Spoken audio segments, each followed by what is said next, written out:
Pai do Senhor, meus irmãos, sejam bem-vindos ao nosso devocional. Hoje é sexta-feira, 31 de janeiro, último dia do mês. Graças a Deus chegamos aqui, né?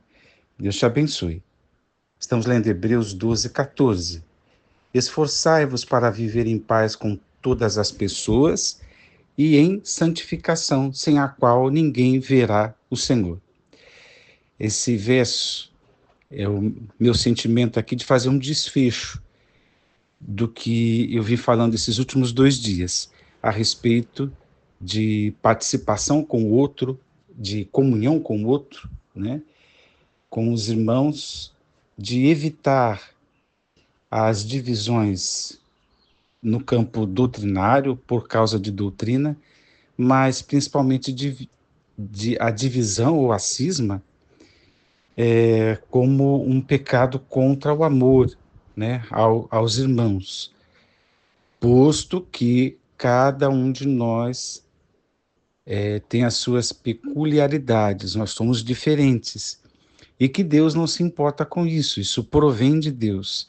Antes, pelo contrário, essa diversidade, todas que você possa considerar, elas são pró-reino de Deus. Elas são células neste corpo com funcionalidades, percepções e tudo mais diferentes para compor o crescimento do corpo.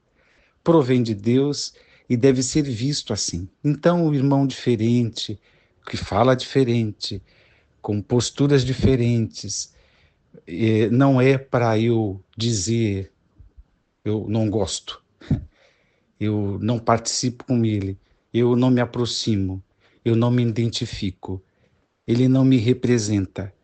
Eu quero distância. Eu perdoo, mas não caminho junto. Aquelas coisas erradas que a gente ouve, né?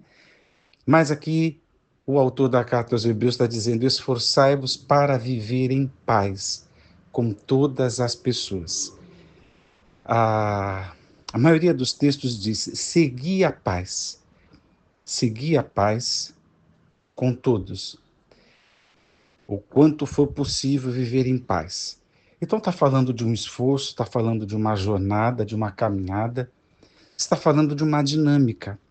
E é interessante aqui, como as coisas estão no mesmo contexto, quando falamos de esforço, de dinâmica, de progressão em paz com os outros, o autor, ao mesmo tempo, colocou aqui uma preposição aditiva, né? E, em santificação. Seguir a paz com todos e a santificação em outra tradução. Por quê? Porque ter paz com os irmãos, não dividir, não pecar contra o amor, tem tudo a ver com a santificação. E só para recordar, a santificação, a soteriologia, né? Quando a gente estuda aqueles elos que compõem a nossa salvação, então são algumas doutrinas, só para citar, né? A fé, o arrependimento, a conversão, a justificação, a santificação, eleição, glorificação, tem vários assuntos, né? Ah, eu só quero recordar duas coisas, que a nossa santificação, ela foi dada, a princípio, como um reposicionamento, né, diante de Deus.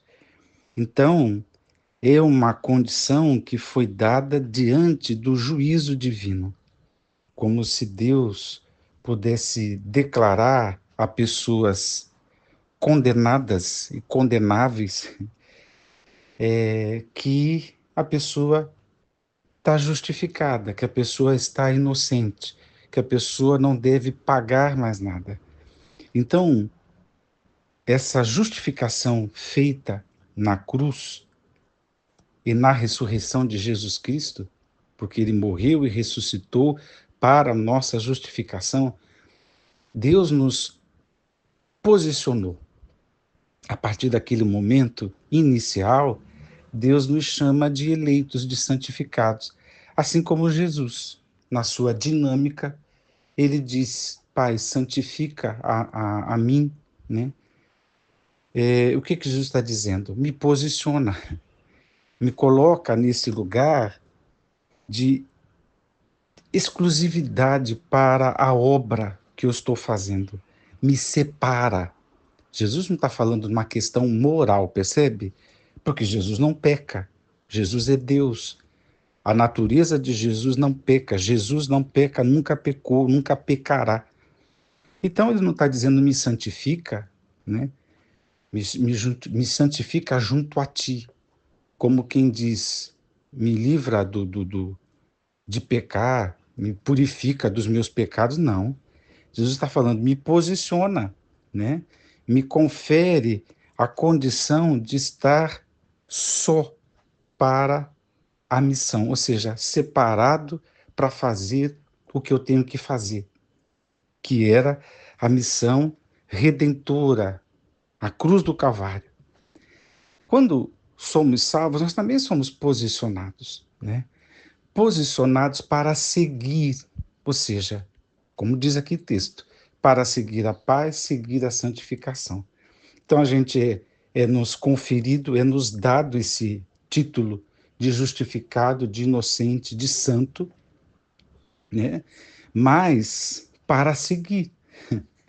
Assim como Jesus foi separado para a sua missão, nós também fomos separados, santificados, para a nossa missão, que é uma dinâmica. Aí sim entra a santificação moral, né? Junto com a conversão, junto com o arrependimento, constantes, constantes. A gente precisa ter fé todos os dias, se arrepender todos os dias, se converter, se afastar do mau caminho todos os dias. Esse é o processo da santificação. É um cuidado, né, que devemos ter. É uma dinâmica. Então, eu falei aqui da santificação e coloco como uma dinâmica necessária, porque está escrito, se não for assim, ou sem a qual, né, ninguém verá o Senhor. Então, e aí envolve o quê? Envolve também a paz com os outros.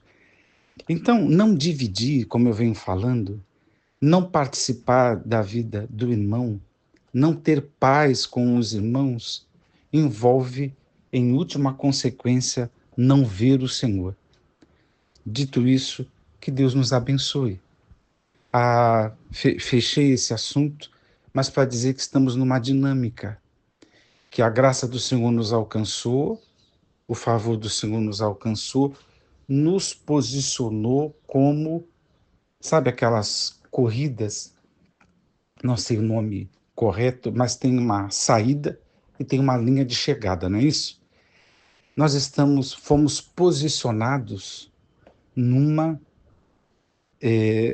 saída, quando Jesus nos justificou, nos chamou de santo pela primeira vez. E agora todos nós estamos na corrida. E cada um, por sua vez, vai chegar lá, na linha de chegada, vitorioso. Vai ser fácil? Não, tem obstáculos, tem labores, tem lutas. Uma delas é vencer a tentação de não amar o irmão, de pecar contra o amor, a tentação de não participar da vida das pessoas e de não seguir a paz. Mas só chega lá quem estiver nessa corrida, nessa dinâmica de seguir a paz e a santificação. Deus te abençoe. Oremos. Pai, graças te damos por tua palavra, misericórdia. Abençoe, Senhor, o nosso coração, o nosso íntimo, para que amemos, não com palavras, mas de verdade. Eu oro no nome de Jesus. Amém.